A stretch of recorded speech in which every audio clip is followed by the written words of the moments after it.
My ex demanded I babysit his affair baby, so I showed his new wife the text that proved he'd cheated on both of us. My phone lit up at midnight with a text from an unknown number. I know everything. He admitted it. I sat up in bed, heart hammering, and watched 3 dots pulse on the screen. Another message appeared. You were right about all of it.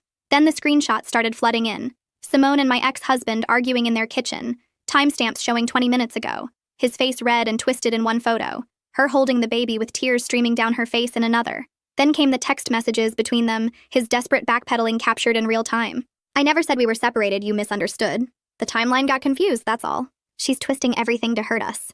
I scrolled through each image, my tea going cold on the nightstand. 4 hours earlier, I'd clicked send on a Facebook message to Simone with a folder attached. The truth about your husband. Every text message I'd saved from the affair period. Every receipt. Every piece of evidence showing he'd been living 2 completely different lives with 2 completely different stories. My phone buzzed again. He's saying you're lying, but the dates match everything. The credit card statement for the hotel is from when I thought he was at a work conference. The text where he called you his roommate is from the same week he told me he loved me. I typed back, I'm sorry you're going through this, but you deserve to know who you married. Thank you. I feel like an idiot, but thank you. Headlights swept across my bedroom wall. A car door slammed in my driveway, then another. I walked to the window and looked down at my ex-husband's truck parked at an angry angle across my lawn, front tire crushing my mailbox post. He was out of the vehicle and storming toward my front door before I could process what was happening. The pounding started immediately. Open this door right now. I stayed at the window, watching him lose his mind on my front porch at 12:30 in the morning. He slammed his palm against the door 3 more times, then pressed his face to the side window, trying to see inside. I know you're in there. You destroyed my marriage. My daughter's door opened down the hall. Mom? Go back to bed, sweetie. Your dad's just upset. Why is he yelling? Adult stuff. Close your door and put your headphones on. She hesitated, then disappeared back into her room. I heard the lock click. I grabbed my phone and pulled up the camera app, then walked downstairs. Through the front door glass, I could see him pacing on the porch, running his hands through his hair. His shirt was half untucked and he was wearing slippers, like he'd run out of his house without thinking. You sent her those messages to ruin my life, his voice cracked. We have a baby together and you just blew up everything out of spite. I unlocked the door but kept the chain latched, opening it just enough to see his face. I sent her the truth. What you did with that truth was your choice. Those texts were private, between you and me. Those texts were evidence that you lied to both of us. She asked me who she married. I showed her. He grabbed the doorframe, knuckles white. She's leaving me. She took the baby to her mother's and said she needs time to think. You're happy now? You got what you wanted? What I wanted was for you to stop asking me to babysit your affair baby like we're all one big happy family. What I wanted was for you to take some responsibility, instead of pretending the past didn't happen. I kept my voice level, almost bored. You made your choices, she made hers. I just provided the information you kept hidden. She's talking about separation. Our son is 6 months old. Yeah, well, our daughter was 4 when you were sleeping with Simone in hotel rooms on our credit card. Guess we both know how that feels now. His face went from red to pale in seconds. You had no right. I had every right. You asked me to babysit your affair baby. You stood in my driveway acting like I was the unreasonable one for not wanting to play happy family with the evidence of your betrayal. I leaned against the doorframe. You wanted me to move past the past? I moved past it by making sure she knew exactly what past she was signing up for. He stepped back, hands dropping to his sides. This is vindictive. This is you punishing me because you can't let go. This is me setting a boundary. You don't get to rewrite history just because it's convenient. He turned and walked back to his truck, then stopped halfway across the lawn. She's going to take my son away from me. Then maybe you should have thought about that before you built your new marriage on the same lies that destroyed your first one. He drove off, tires spitting gravel. I locked the door and climbed back upstairs, checking on my daughter before returning to bed. My phone buzzed twice more before I silenced it, his texts alternating between rage and desperation, none of which I bothered reading past the preview. The real fallout started 2 days earlier, though I didn't realize it at the time. He'd appeared at Thursday's custody exchange with the baby carrier hooked over his arm, that practiced exhausted dad expression he'd probably workshopped in the mirror. Our daughter was grabbing her overnight bag from his back seat when he caught my elbow. Hey, so Simone's really struggling. New mom stuff, you know how it is. He shifted the carrier to his other arm. I was thinking maybe you could watch him for a few hours Saturday. Give her a break? I stared at him. You're joking. What? You're already watching our daughter. It's just a few extra hours. Your affair baby isn't my responsibility. His jaw tightened. That's really mature. He's an innocent kid. An innocent kid you conceived while I was going through fertility treatments. An innocent kid you created with the woman you were sleeping with while planning our anniversary trip. I pulled my arm free. Find another babysitter. Simone needs help. We're trying to keep our marriage strong and date nights are important. The audacity made me laugh out loud. Date nights to keep your marriage strong? The marriage that started because you couldn't keep it in your pants during your first one? You're being petty. I'm being realistic. You don't get to destroy one family and then ask the collateral damage to help you build the next one. Our daughter appeared with her bag, glancing between us. Ready, Mom? Yep, let's go. He followed me 3 steps toward my car. Real co-parents help each other out. They move past old drama and focus on what's best for the kids. Then be a real co-parent and handle your own childcare. I'm not your backup plan. That night, after my daughter went to bed, I opened my laptop and pulled up the folder I'd created during the divorce. My attorney had advised me to save everything, so I had. Every text message from the 8 months he'd been lying to my face. Every receipt from hotels and restaurants I'd never been to. Every piece of evidence showing he'd been living a double life while I thought we were working on our marriage. I'd never shown anyone the full scope of it. My attorney had seen enough to secure a fair settlement. My family knew the broad strokes. But the details, the specific damning details of how he'd manipulated both of us, those had stayed private. I opened Facebook and searched for Simone's profile. We'd never spoken directly. She was just the woman whose name appeared on my credit card statements. The reason my marriage imploded. The person my daughter occasionally mentioned in passing when describing weekends at Dad's house. Her latest post was a photo of the baby, caption about sleepless nights and how motherhood was harder than she'd expected. Comments from friends offering sympathy and advice. She looked tired in her profile picture, holding the infant against her shoulder, half smiling at whoever was behind the camera. I clicked the message button and stared at the empty text box. This could detonate everything. It could also free her from the same cycle of lies I'd lived through, before she wasted years discovering the truth herself. I started typing. I know we've never spoken, but you should know who you married before you waste more years. I attached the folder. Screenshots of texts where he'd called me his roommate to her while we were still having sex. Messages where he'd told her our marriage was dead 2 months before he'd suggested couples therapy to me. Credit card receipts showing hotel charges on dates when he'd told me he was working late, matched with texts to her planning their meetups. The fertility clinic appointment reminders on my calendar, right next to the dates he was texting her about how much he missed her. The whole ugly truth, time-stamped and undeniable. My cursor hovered over the send button. This would explode his life. It would hurt Simone. It would create chaos for everyone. But he'd asked me to babysit his affair baby. He'd stood in my driveway acting like I was unreasonable for having boundaries. He'd tried to gaslight me into believing I was the problem for not moving past his betrayal fast enough. I clicked send. The message showed as delivered immediately. Then, 3 minutes later, the status changed to seen. I closed my laptop and went to bed, not sure if I'd done the right thing or just guaranteed myself a front row seat to another disaster. My phone stayed silent for 30 minutes. Then it started ringing. Simone's name lit up my screen. I let it ring through to voicemail, watching the notification disappear before a text replaced it. We need to talk now. Another call. I answered on the 4th ring. What did you send me? Her voice was high, unsteady. Those messages, are they real? Every single one. He told me you were separated. He said you'd both agreed the marriage was over, that you were just waiting for the paperwork. We were living together, sleeping in the same bed, planning a second kid. Silence stretched between us, broken only by her breathing. The fertility treatments, that was real? Started them in March. Same month he took you to that hotel in Newport. Oh God. The sound she made wasn't quite a sob. He said, he told me you were the one who'd checked out of the marriage, that you'd stopped trying years ago. I was in couples therapy with him, trying to fix things I didn't know were broken. The anniversary trip, her voice cracked. He said that was a last-ditch effort you'd insisted on, that it proved how desperate you were to save something already dead. I planned it as a surprise, thought we were celebrating 8 good years. She went quiet again. Background noise filtered through. A door closing. Footsteps on hardwood. I'm looking at the dates. You're telling me he was texting me about leaving you while he was on that trip? Check April 16th, around 10 p.m. I heard her breathing change, sharper intakes. I have it. He sent me a photo from the hotel bathroom. Said he was miserable, counting down the days until he could be free. I have a photo from that same night, us on the balcony. He has his arm around me. I'm going to be sick. You should sit down for the rest. There's more? The baby's timeline. You told people he was premature, right? 7 weeks early, we were so scared he was in the NICU for... She stopped. Wait. You got pregnant in December. He didn't leave me until February. Divorce wasn't final until June. He said you'd separated in November, that you were already living in different parts of the house, basically roommates. Our daughter's birthday is November 10th. Check your messages from that week. Silence, then quieter. He told me he had to see you for his kid's birthday, that it was awkward but necessary. We had a party, 20 people. He gave a speech about family being everything. We had sex that night. Stop, please stop. You asked what I sent you. That's what I sent you. The real timeline, not the version he edited to make himself look better. She was crying now, trying to muffle it. Why are you doing this? Why now? Because he showed up at my house asking me to babysit your son. Because he tried to tell me that mature co-parents help each other. Because he's doing to you exactly what he did to me, and I'm done watching him rewrite history to avoid consequences. You want to destroy his life. I want you to know who you married before you spend years thinking you're crazy for noticing the inconsistencies.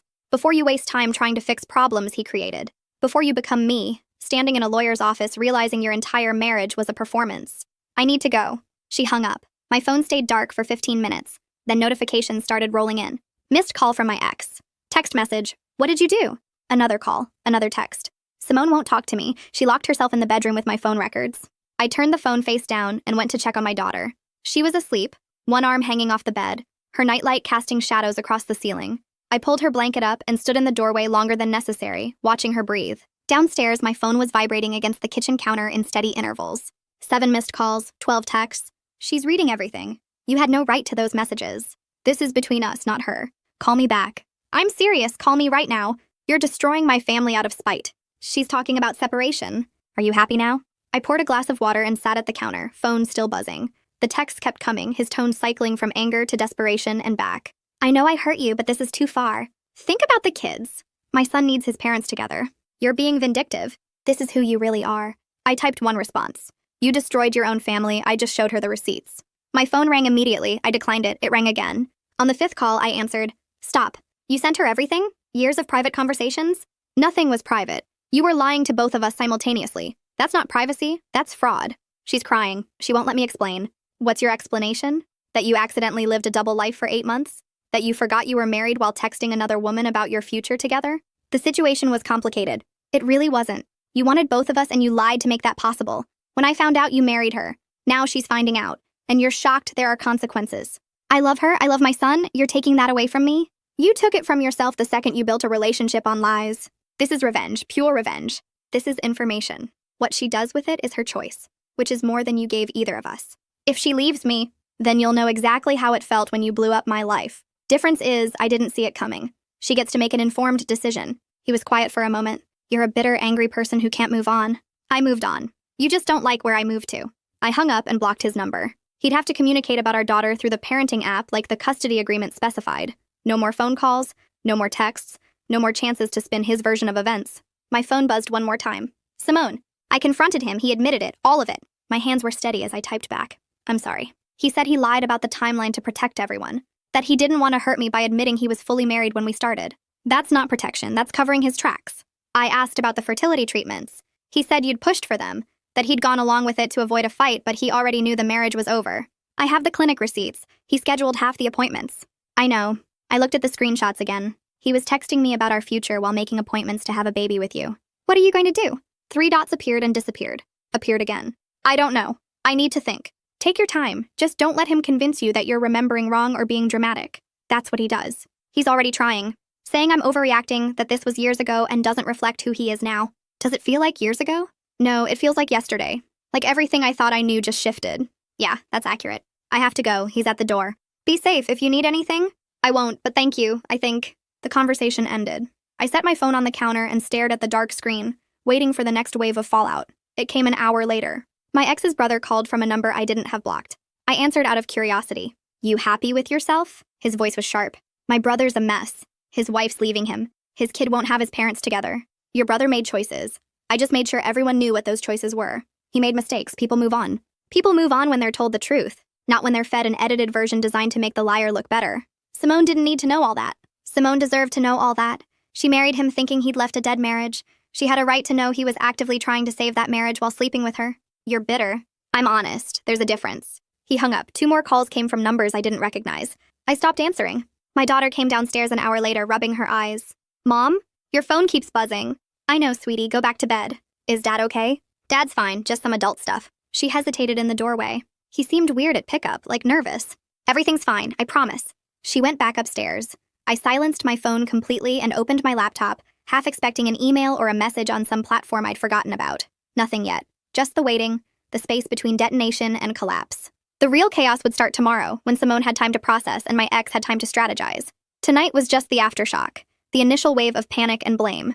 I closed the laptop and turned off the lights, checking the locks twice before heading upstairs. My phone lit up one more time as I reached the landing. A message from Simone. He's saying you manipulated the screenshots, that you edited them to make him look worse. Is that true?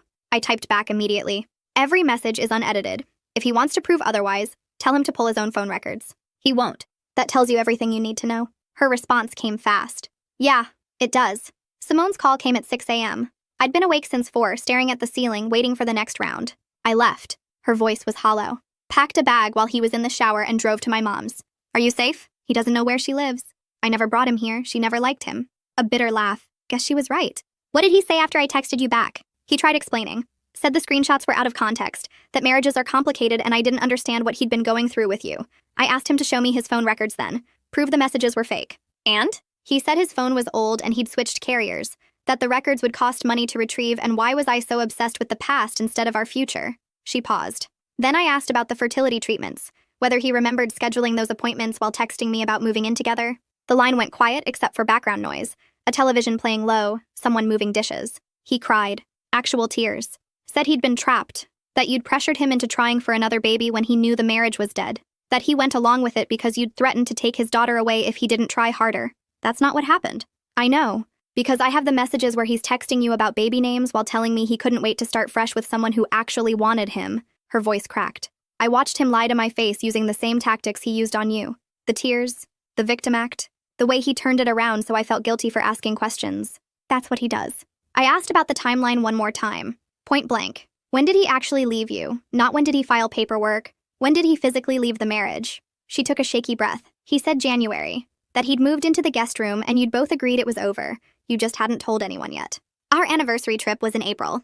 I know. I have the photos he sent me from the hotel bathroom texting about how miserable he was. And now I have the photo you mentioned, the one of you two on the balcony looking like an actual couple. What did he say when you showed him? That you'd forced him to keep up appearances? That the whole trip was your idea and he'd gone along with it to avoid conflict until the divorce was final. Her voice hardened. Then I asked why he needed to avoid conflict with someone he'd already left. Why he cared what you thought if the marriage was dead. He didn't have an answer. He said I was twisting his words. That I was letting you poison me against him because you couldn't handle that he'd moved on and found happiness. Happiness built on lies. That's what I said. And he told me I was being dramatic. That every relationship has rough patches and complicated beginnings. That what mattered was our family now. She laughed, sharp and humorless. Our family. The one that started while he was actively trying to have a second baby with his wife. I heard her moving, a door closing, the sound becoming more muffled. My mom wants me to file for separation. She's already called her lawyer. What do you want?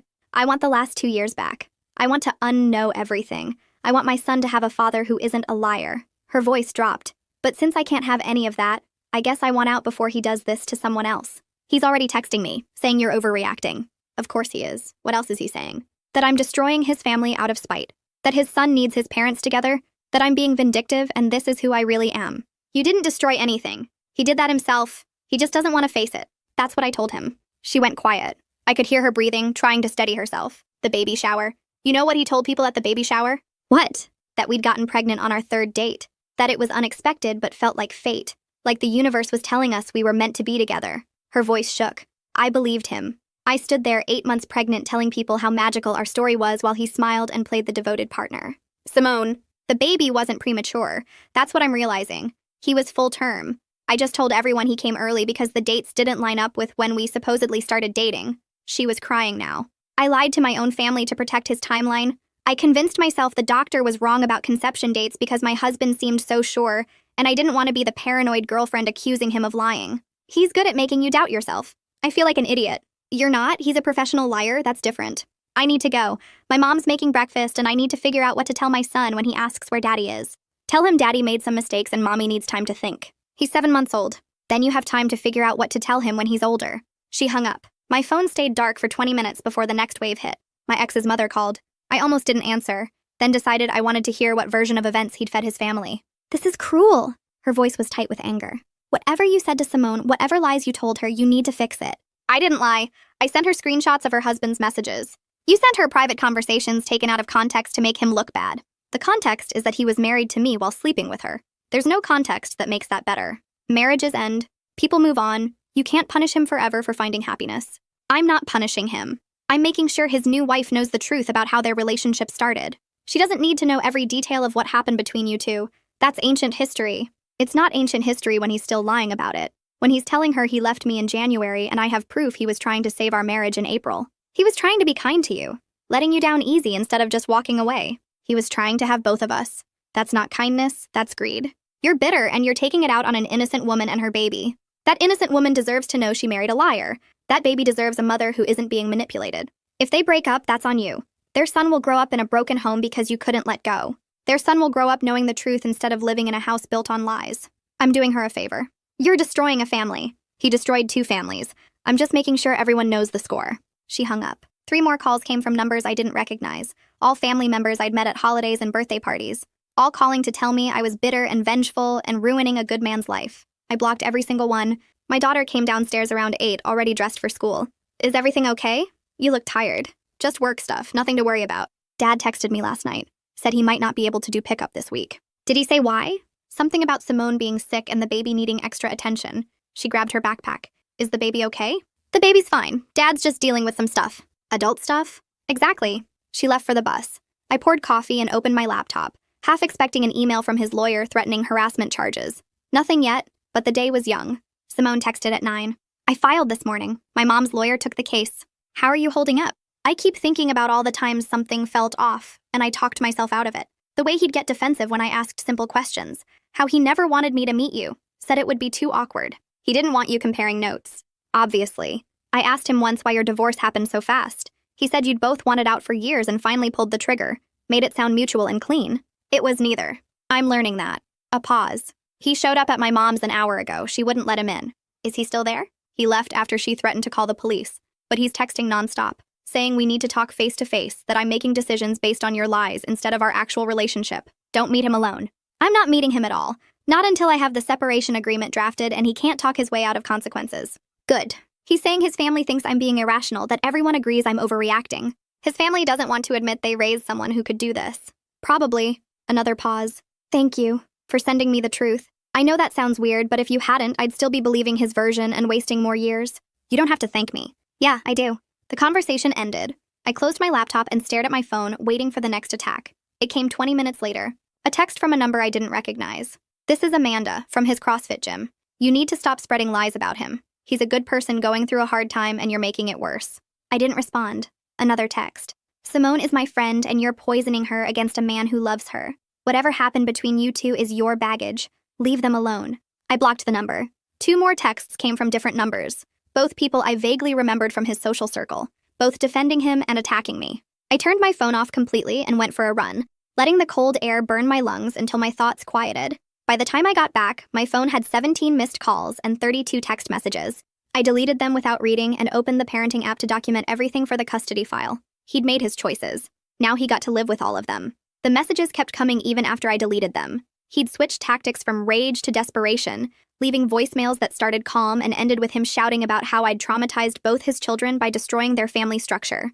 I listened to one just to gauge where his head was, and deleted the rest without playing them. You think you're protecting people, but you're just spreading poison. Our daughter is going to grow up knowing her mother couldn't let go of the past. Simone's son is going to grow up without his father because you couldn't handle that I moved on. That's your legacy. That's what you're building here. I saved the voicemail to the custody file and turned off notifications. My lawyer called that afternoon. He's threatening to file for modification of custody. Says you're creating an unstable environment by harassing his current partner. I sent her screenshots of his own messages. That's not harassment. I know. But he's claiming you're obsessed with destroying his new relationship and it's affecting your ability to co-parent effectively. She sighed. It's baseless, but he's going to make noise about it. Let him. I have documentation of everything. Good. Keep it that way. Don't respond to him directly. Don't engage with anyone from his circle. Let him bury himself. She hung up. I made dinner, helped my daughter with homework, and pretended the constant buzzing of my phone wasn't happening. Around 8, I finally looked. 14 missed calls, 9 voicemails, 43 text messages. I opened the parenting app instead. He'd sent 3 messages through the official channel, all variations of the same theme. We need to discuss your behavior and how it's impacting our daughter. This vendetta is unhealthy. I'm concerned about your mental state. I responded once. Custody exchanges will continue as scheduled. All other communication should go through our lawyers. His reply came within seconds. You can't hide behind lawyers forever. Eventually you'll have to face what you've done. I logged out and opened my personal messages. Simone had sent something an hour ago. He came to the house again. My mom called the police this time. They didn't arrest him, but they told him to leave and not come back without permission. Are you okay? Shaken. He was crying on the porch, saying I was keeping his son from him, and you'd brainwashed me into thinking he was dangerous. The officer asked if he'd been violent, and I said no, but that I didn't feel safe around him right now. They suggested I file for a restraining order if he keeps showing up. Are you going to? What did you think? I think he sounds unhinged. And I think if he's this angry at you for telling the truth, he's going to be worse with me when the separation becomes real. Probably. What? He never once denied anything you sent me. He just kept saying you were bitter and trying to ruin his happiness. Like the facts didn't matter, only your motivation for sharing them. That's always been his move. I'm seeing that now. Another pause. My mom wants me to get a therapist. Says I need to process how much of my relationship was built on lies. That's not a bad idea. I keep thinking about the night he proposed. We were at this restaurant, and he made this whole speech about how he'd never felt this way before, how I was the first person who really understood him. I cried. I actually cried because it felt so genuine. Her next message came fast. And the whole time he was lying. About when he left you. About why he left you. About who he was when we met. The entire foundation was fake. I know the feeling. How did you get past it? I'm not sure I have. I just decided I wasn't going to let him control my reality anymore. That's what I'm trying to do. But it's hard when everyone in his life is telling me I'm overreacting. They're protecting their version of him. The one they want to believe exists. His sister called me yesterday. Said I was being cruel, that he'd made mistakes, but he was trying to be a good father and I was punishing him for being human. What did you say? I asked if she knew he was still married when we started dating. She said marriages are complicated and I couldn't understand what he'd been dealing with. So I asked if she thought lying to both of us was part of dealing with it, or if that was just him being selfish. How'd that go? She hung up, then sent me a long text about how I was letting you turn me against my own husband, that you were clearly unstable and I was falling for your manipulation. Classic. I blocked her, and his mom, and 3 of his cousins who decided to weigh in. She sent a screenshot. His mother had written a paragraph about loyalty and forgiveness, ending with, "That baby needs his parents together, not listening to a bitter ex-wife." I stared at the message. She called me too, said I was destroying an innocent family. There's nothing innocent about what he did. To either of us. No, there's not. The conversation dropped off. I fed the dog, locked the doors, and tried to focus on anything besides my phone. Around 10, my daughter knocked on my bedroom door. "Can I ask you something?" "Always." "Is Dad okay?" "He keeps texting me about how much he loves me and how he's always going to be there for me no matter what happens. He's going through some stuff right now, adult stuff." "Is it because of Simone?" I hesitated. "Why do you ask?" "He keeps mentioning her, saying she's confused right now and making bad decisions, but that families work through hard times together." She sat on the edge of my bed. "Did you and Dad work through hard times?" "We tried, but it didn't work." "No, it didn't." She picked at my comforter. "He said you're telling people lies about him, that you're trying to make him look bad because you're still angry about the divorce." "What do you think?" "I think you don't talk about him unless I ask. And I think he talks about you a lot, even when I don't bring it up." She looked at me. "Is he lying?" "About what?" "About why you got divorced, about what happened." I chose my words carefully. Your dad and I had different ideas about what honesty means. That made it hard to stay married. So he did lie. I'm not going to put you in the middle of this. What happened between us is between us. "But he's putting me in the middle. He keeps saying you're trying to ruin his life and I need to tell you to stop." "You don't need to tell me anything. This is between adults." "Then why does it feel like I'm supposed to pick a side?" "Because he wants you to. But you don't have to. You're allowed to love both of us without fixing our problems." She nodded slowly. "Simone texted me yesterday, just to say hi and ask how school was going." "That was nice of her." "You can respond if you want. She's your brother's mom. That doesn't change just because she and your dad are having problems." "Half-brother. Still family?" She left after a few more minutes. I heard her door close, then the faint sound of music through the walls. My phone lit up with another message from his mother. "You've turned his own daughter against him. I hope you're proud of yourself." I blocked the number and plugged my phone into the charger. The screen kept lighting up with new messages, new calls, new attempts to make me respond. I turned it face down and closed my eyes. Simone texted again around midnight.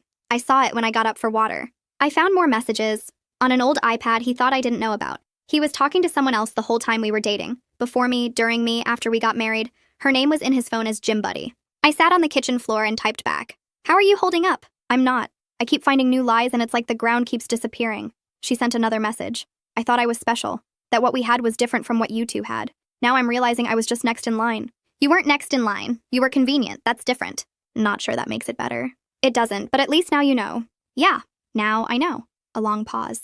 "My lawyer says his pattern of behavior strengthens my case. That the more I document, the harder it'll be for him to claim I'm overreacting." "Good, document everything." "That's the plan." Another pause. "Thank you." Again. "I know I keep saying it, but I mean it. You saved me from wasting more years on someone who was never going to be honest." "You would have figured it out eventually." "Maybe, but this way I only lost 2 years instead of 10. The messages stopped. I went back to bed and stared at the ceiling until my alarm went off at 6. My lawyer called again that morning. He filed for emergency custody modification. Claims you're engaging in parental alienation by discussing adult matters with your daughter and interfering in his current relationship. I haven't discussed anything with her. She asked questions and I kept my answers neutral. "I know, but he's going to argue that your actions have created instability, and your daughter is being exposed to conflict that affects her well-being." "When's the hearing?" 3 weeks, Judge Anderson. "She's fair, but she doesn't tolerate games." "Then she's going to love him." My lawyer almost laughed. "Just keep doing what you're doing. Stay calm, document everything, don't engage. Let him be the one who looks unstable." "That won't be hard." I hung up and checked the parenting app. He'd sent another message. "Our daughter deserves better than a mother who's more focused on revenge than her well-being. I'm going to make sure she gets it." I forwarded it to my lawyer without responding and got ready for work. The emergency hearing happened on a Tuesday morning in a windowless courtroom that smelled like floor polish and old coffee. My ex showed up in a suit I'd never seen before, probably bought special for the occasion, and sat on the opposite side with his lawyer while mine arranged folders on the table between us. Judge Anderson walked in and everyone stood. She was older, gray hair pulled back tight, and she looked at both of us like she'd already heard this story 100 times before. This is a motion for emergency modification of custody based on alleged parental alienation and creation of an unstable environment. She flipped through the file. Mr. Brennan, you filed this. Walk me through your concerns. His lawyer stood. Your Honor, my client has serious concerns about the mother's behavior and its impact on their daughter. Ms. Brennan has been harassing his current partner, sharing private information with the intent to damage his relationship, and discussing adult matters with their 11-year-old daughter in ways that have caused emotional distress. What private information? Text messages from the period surrounding their divorce. Messages that were taken out of context and shared with his current partner in an attempt to sabotage his new marriage. Judge Anderson looked at me. Ms. Brennan? My lawyer stood. Your Honor, my client shared factual information with Mr. Brennan's current partner after he repeatedly asked Ms. Brennan to provide childcare for his infant child from that relationship. The messages in question were not taken out of context. They were direct evidence of misrepresentations Mr. Brennan made to both women during the same time period. What kind of misrepresentations? He told his current partner that he and Ms. Brennan were separated when they were still married and living together. He told her their marriage was over while simultaneously planning anniversary trips with Ms. Brennan. He coordinated meetings with his affair partner using credit cards that Ms. Brennan was paying for, all while telling Ms. Brennan he was working late. Judge Anderson looked at my ex. Is that accurate? He shifted in his chair. The timeline was complicated. We were having problems and I wasn't thinking clearly, but that was years ago. It's not relevant to what's happening now. It's relevant if you're asking me to modify custody based on your ex-wife's current behavior, and that behavior was directly responding to your requests for childcare. She turned back to my lawyer. What adult matters were discussed with the daughter?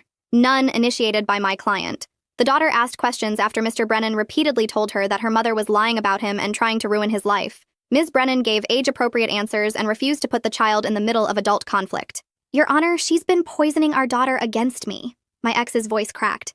She tells people I'm a liar. She's coordinating with my current partner to keep me away from my son, and our daughter is starting to believe I'm some kind of monster. Judge Anderson held up one hand. I'm going to need to see the evidence. All of it. Messages, voicemails, anything that supports either side of this. My lawyer slid a folder across the bench. His lawyer did the same. The judge spent 10 minutes reading in silence while we all sat there, pretending not to watch her face. She flipped pages, went back to reread something, then set both folders down. Mr. Brennan, you asked your ex-wife to babysit your infant child, the child from your current relationship. I thought we could co-parent in a mature way, share responsibilities. The child isn't hers to co-parent. That's your responsibility with your current partner. She tapped the folder. And according to these messages, you became hostile when she declined. You called her petty, immature, and unable to move past the past. I was frustrated. Then you showed up to custody exchanges with the infant and made comments about how tired your partner was and how much you needed help. I was trying to build a bridge. You were trying to manipulate her into providing free childcare for a child that resulted from your affair during your marriage to her. Judge Anderson looked at him over her reading glasses. And when that didn't work, you called her at 10 p.m. asking her to pick up the infant because your partner had left after a fight. That was an emergency. That was your emergency, not hers. She picked up my lawyer's folder. Then we have the messages you sent your current partner. The ones where you told her you were separated from Ms. Brennan when you were still married. The ones where you called Ms. Brennan your roommate while still having intimate relations with her. The ones where you said your marriage was dead 2 months before you suggested couples therapy. Those were private conversations. They were lies, to both women, at the same time. She set the folder down. And now you're asking me to modify custody because Ms. Brennan shared those lies with the woman you lied to. Is that correct? His lawyer stood. Your Honor, the motivation behind sharing that information was clearly vindictive. The motivation was self-preservation. He kept asking her to take care of his affair baby. She showed his current partner who she was actually dealing with. Judge Anderson leaned back. I've seen a lot of custody cases, Mr. Brennan. I've seen real parental alienation. This isn't it. This is consequences. Your Honor, I'm not finished. She pulled out another page. You sent 43 text messages to Ms. Brennan in one evening. You left 14 voicemails. You showed up at your current partner's mother's house after being asked to leave, which resulted in a police call. You've been telling your daughter that her mother is lying about you and trying to ruin your life, which is putting that child directly in the middle of adult conflict. The exact thing you're accusing Ms. Brennan of doing. I was defending myself. You were harassing 2 women because they started comparing notes. She closed the folder. Motion denied. Custody arrangement stays as is. And Mr. Brennan, if you contact Ms. Brennan outside the parenting app for any reason other than legitimate custody issues, I'll consider that grounds for her to file harassment charges. Do you understand? Your Honor, this isn't fair. What's not fair is asking your ex-wife to take care of your affair baby and then claiming she's unstable when she refuses. We're done here. She stood and left. My ex sat frozen in his chair while his lawyer packed up. I walked out without looking at him and made it to my car before my hands started shaking. My lawyer called that afternoon. That went better than expected. He looked like he wanted to flip the table. Good. Maybe he'll think twice before filing frivolous motions. She paused. Simone's lawyer reached out to me. She wants to coordinate on a few things. Make sure your ex can't play you two against each other. What kind of things? Custody schedules, pickup times, communication protocols, basically making sure he can't tell you one thing and her another. That's fine with me. I'll set up a call. Simone messaged me that night. How did it go? Judge shut him down. Said what I did wasn't parental alienation, it was consequences. I wish I could have seen his face. It was pretty satisfying. My lawyer says we should coordinate schedules. Make sure he can't manipulate timing or use one kid to guilt trip the other parent. Already agreed to it. Good. A pause. His mom called me again. Said I was destroying her son's life and I'd regret turning his own family against him. What did you say? I told her he destroyed his own life by lying to everyone in it. Then I hung up. How'd she take it? She sent me a long email about forgiveness and second chances. I didn't read past the first paragraph. The next message came through an hour later. He's telling people at the gym that we're both crazy, that you manipulated me into leaving him and now I'm too emotional to think clearly. Let him. People aren't as dumb as he thinks they are. Some of them are buying it. His trainer posted something vague about supporting friends through difficult times, and half the comments were about how hard divorce is on men. I didn't respond right away. Then my phone buzzed with a screenshot. Someone had commented on the trainer's post with a timeline. Dates of when my ex and Simone started dating, when our divorce was filed, when the baby was born. The math was right there for anyone to see. Another comment below it. Wait, so he was married when they got together? Then another. And she didn't know? Simone sent another message.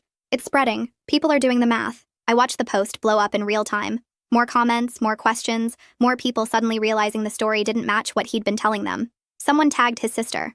Someone else asked why the baby came so early if they'd gotten married after the divorce. His trainer deleted the post within an hour, but screenshots were already circulating in the gym's private Facebook group. Simone sent me one where someone had written, "So he lied to both of them? That's messed up." Another reply. I always thought the timeline seemed weird. My phone rang. Unknown number. I let it go to voicemail. 3 more calls in the next 10 minutes, all unknown. I turned off my ringer and went to help my daughter with her science project. Around 9, Simone called. You need to see this. See what? Check the gym's Facebook group. Someone made a whole post. I pulled it up on my laptop. The post was long, detailed, and written by someone I didn't recognize. They'd laid out the entire timeline with screenshots of old social media posts, tagged photos, check-ins at restaurants, proof of when my ex and Simone had been together compared to when he was still posting couple photos with me, proof of when the baby was conceived compared to when our divorce was filed, proof of every lie he'd told to keep both worlds separate. The comments were brutal. This is sociopath behavior. How did nobody notice? Both of them deserve better. I can't believe he was leading a double life like this. Someone had tagged him. He'd responded once. This is a private matter and people need to stop spreading lies about my family. The reply below it. Which family? You seem to have trouble keeping track. I closed the laptop and called Simone back. Did you post that? No, I don't even know who did. But they have screenshots I've never seen before. Someone else must have been watching this whole thing unfold. Or multiple people compared notes. Either way, he can't spin this anymore. Too many people know the truth now. My daughter knocked on the door. Mom? Dad's calling me again? You don't have to answer if you don't want to. He's called 4 times. I took her phone and looked at the screen. 6 missed calls in 20 minutes. I handed it back. Block him for tonight. If it's an emergency, he can call me. She nodded and left. My phone buzzed with a message from my ex through the parenting app. You need to stop this. People are harassing me at work and at the gym. This has gone too far. I typed back. I didn't post anything. People figured out the truth on their own. You started this by sending those messages to Simone. I shared facts. You created the situation by lying to both of us. I'm going to lose my job over this. Then you should have thought about that before you built your life on lies. He didn't respond. I logged out and checked on my daughter. She was in bed scrolling through her phone, probably seeing the same posts everyone else was seeing. Are people at school talking about it? She looked up. Some, mostly asking if it's true. What are you telling them? That it's complicated and I don't want to talk about it. She set her phone down. Is Dad going to be okay? Eventually, but he's dealing with consequences right now. Good. I blinked. What? He lied to you. And to Simone. And to me, kind of, by pretending everything was fine when it wasn't. She pulled her blanket up. I'm not supposed to be happy about it, but I'm tired of him acting like he didn't do anything wrong. I kissed her forehead and turned off her light. Back in my room, I found 37 new messages in my phone. Most from numbers I didn't recognize. A few from old mutual friends asking if the timeline was accurate. One from his sister demanding I make a public statement defending him. I deleted all of them and opened my messages with Simone. He just texted me saying this is both our faults and we need to fix it. How are we supposed to fix people finding out the truth? No idea. But apparently we're responsible for managing his reputation now. Hard pass. Same. She sent another screenshot. His mom is in the Facebook group. She's commenting on everything trying to defend him. I pulled the group back up. His mother had written paragraphs under multiple posts about how marriages are complicated, and people make mistakes and everyone should stop judging situations they don't understand. The replies were merciless. Lying to two women at the same time isn't a mistake, it's a pattern. If it was complicated, he should have been honest instead of manipulating everyone. Stop making excuses for him, he's a grown man. She'd stopped responding after that. The post was still growing. More people weighing in, more screenshots being added. Someone had found old messages in a group chat where he'd complained about me being controlling and impossible to please while he was actively having an affair. Another person posted a photo from our anniversary trip with the caption, "Meanwhile," next to a screenshot of him texting Simone during the same weekend. The narrative was writing itself. No spin could fix it. Simone called again. "I'm moving back to my apartment next week. My lawyer says the separation period is going smoothly and he's not contesting anything." That's good. Yeah, I think he knows fighting it would just make more of this public. She exhaled. I keep thinking about all the time I wasted believing him. 2 years of my life just gone. You didn't waste them, you learned who he really was. I guess that's something. A pause.